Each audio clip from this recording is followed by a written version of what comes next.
Nós vamos falar sobre a dissertação. A dissertação é o estilo de texto pedido na maioria dos vestibulares e é o foco do Enem, é o texto foco do Enem na redação. A dissertação é um texto opinativo e ela tem uma fórmula básica que a gente pode pensar na hora de escrever para poder facilitar. Basicamente, a dissertação ela é composta da introdução, do desenvolvimento. O desenvolvimento pode ser dividido, eu sugiro que seja dividido em 2 parágrafos, e a conclusão. Na introdução, eu vou ter que deixar claro o meu posicionamento sobre aquele assunto. A introdução ela é a primeira parte do texto dissertativo e ela deve ser sucinta, porém convidativa. O que isso quer dizer?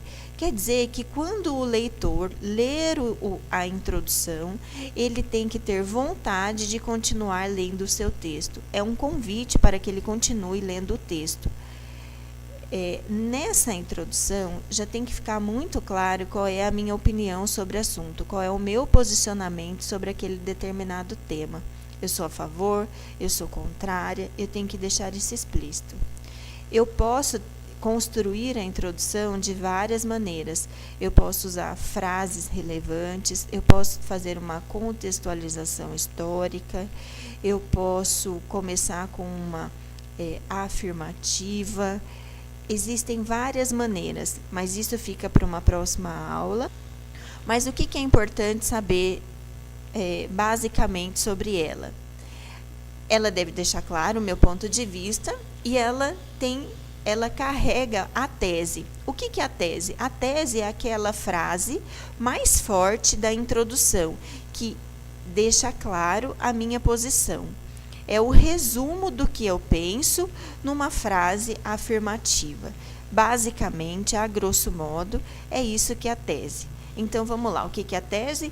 Tese é uma proposição que se apresenta para ser discutida e defendida por alguém, com base em determinadas hipóteses ou pressupostos. Do grego tesis significa proposição.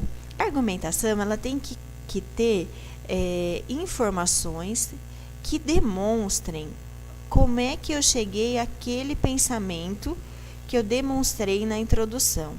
Se eu sou favorável ao assunto, por que eu sou favorável àquele assunto? Como é que eu cheguei a isso? Foi pensando em quê? Eu vou ter que mostrar qual foi essa construção que eu fiz para conseguir chegar nisso.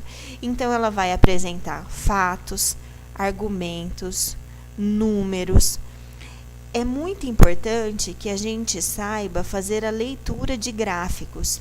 Normalmente, eles aparecem no texto base e eles sempre conseguem trazer números que são muito importantes para que a gente consiga argumentar, que a gente consiga fortalecer a nossa tese demonstrada, apresentada na introdução.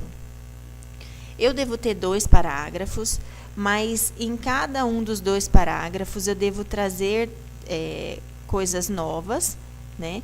Fatos novos, argumentos novos, que continuem e que estejam sempre relacionados à tese, relacionados à minha opinião sobre aquilo.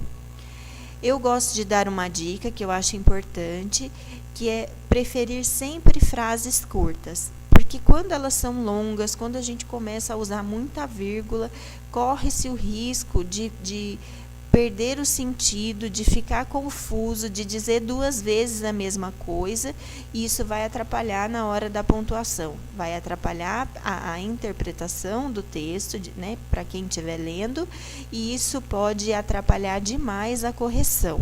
Então, é sempre importante as frases mais curtas para que a gente consiga ser mais objetivo. As frases curtas também, elas nos ajudam a impedir que a gente repita palavras num curto espaço de tempo. Então, sempre apresentar fatos e argumentos, números que fortaleçam seu ponto de vista sobre o tema, dividi-la em 2 parágrafos, sendo que cada um deles tem que ter novidades que reforcem a tese e a preferência por frases curtas. A conclusão, como a própria raiz da palavra diz, é a hora que eu vou concluir o texto. Com base em tudo aquilo que foi dito anteriormente, eu vou ter que apresentar uma solução para a problemática apresentada no meu texto. Então, eu sempre, na conclusão, terei que ter pelo menos 2 agentes. Quem são esses agentes? Vamos pensar, por exemplo, se eu disser que a criminalidade está cada vez mais crescente e que eu acredito que a maneira de reduzir essa violência é se tivermos uma escola interessante para os adolescentes.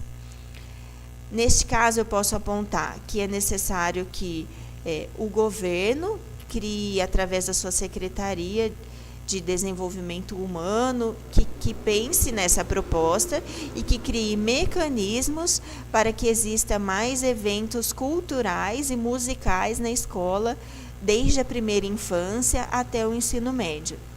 Aí eu posso dizer também que cabe à mídia ter uma campanha participativa, promover uma campanha participativa. Na conclusão, eu preciso apresentar uma solução para a problemática apresentada no texto.